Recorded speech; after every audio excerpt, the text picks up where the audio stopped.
Quandre Diggs suffered a right ankle dislocation and fibula fracture on this play in Sunday's game against the Cardinals. Welcome back, everybody. I'm Dr. Brian Sutterer, and I know I'm a little bit late to this one, but you guys have been asking me to take a look at what happened here with Quandre Diggs, so we're going to talk about it in this video. This was significant enough of an injury that the broadcast didn't even show the replay, and so we've kind of got limited views here to piece this together, but here we have Quandre Diggs, and this is the right ankle we're talking about. So I want you to focus on his right ankle here as this play is developing. Now, in this position, his right ankle already is a little bit trapped underneath him. And when we get into this position, you run the risk of that ankle going into this everted, kind of externally rotated position as it sort of gets stuck underneath your body and your weight comes down on it. And that's sort of what looks like to be the case here with Diggs.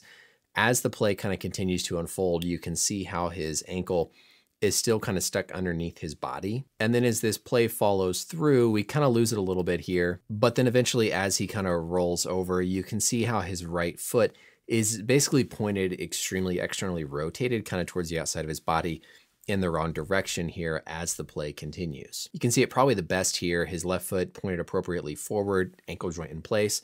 The right foot, though, up here at the top of the screen, these are his toes, that's the heel. So his foot is excessively externally rotated, signifying at least that dislocation. Looking at our biodigital anatomy tool here, when we talk about the ankle joint, the true ankle joint is really between the talus, which is a bone of the foot, and the tibia. On the outside of your ankle joint, you have the fibula, which is that hard bump you can feel down lower on the outside of your ankle.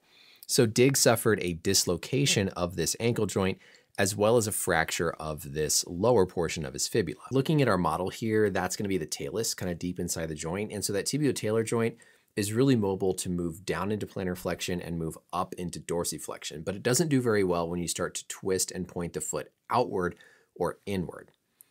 Now, in the case of an ankle dislocation, there's a number of different mechanisms for how they can occur. In the case of a pure dislocation without a fracture, like what I believe Caris LeVert suffered in the NBA, basically the foot goes down into a lot of plantar flexion, and then the talus is basically pushed forward directly out the front of the joint, resulting in no break, but just injury to the ligaments. But by far and away, the majority of these dislocations have resultant fracture of this bone because of how securely that joint between the fibula and the tibia are keeping that talus anchored in place. When our foot goes into this externally rotated position, what it does is it pushes apart that joint between the fibula and the tibia where that high ankle sprain ligament lives. And if it pushes far enough with eversion, you put enough force on the outer portion of this fibula where it breaks the bone, and then you lose some of that passive stability that keeps the joint in place. Simply because on the replay here, we can see his foot looks to be pointed external. I suspect that's the mechanism here, that forced eversion, external rotation,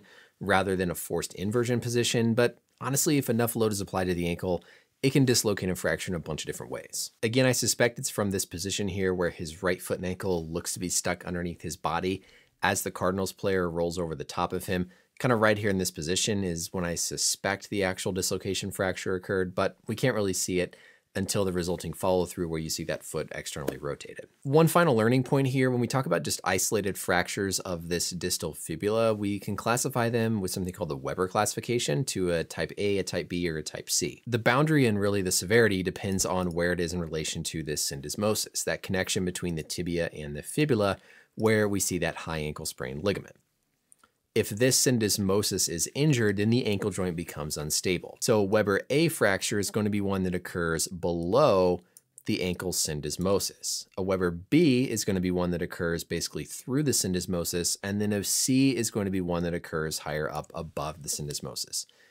Type A's, you don't need to do surgery for. Type B are a little bit more in the middle, and type C, you are doing a surgery for. And it's all about how stable that ankle joint is because of injury to this connection between the fibula and the tibia. In regards to long-term prognosis, once you get past the initial surgery and things like risk of infection, then it's really about how your mobility might be impaired in the ankle, and if there's any subsequent damage to the cartilage, that could result in things like early arthritis, pain, swelling, more kind of persistent symptoms that would affect a player's mobility. We've seen players in other sports come back from this type of injury, so in no way is it something that ends somebody's career, but depending on the full extent of damage beyond just that dislocation and fracture, that's really going to determine how much symptoms people are typically having and functional limitation going forward in their career. And that's stuff that's just really hard to predict until we see that recovery from the surgery. That's it for this video. I appreciate the patience in getting this one out a little bit later.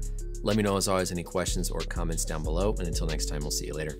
Bye.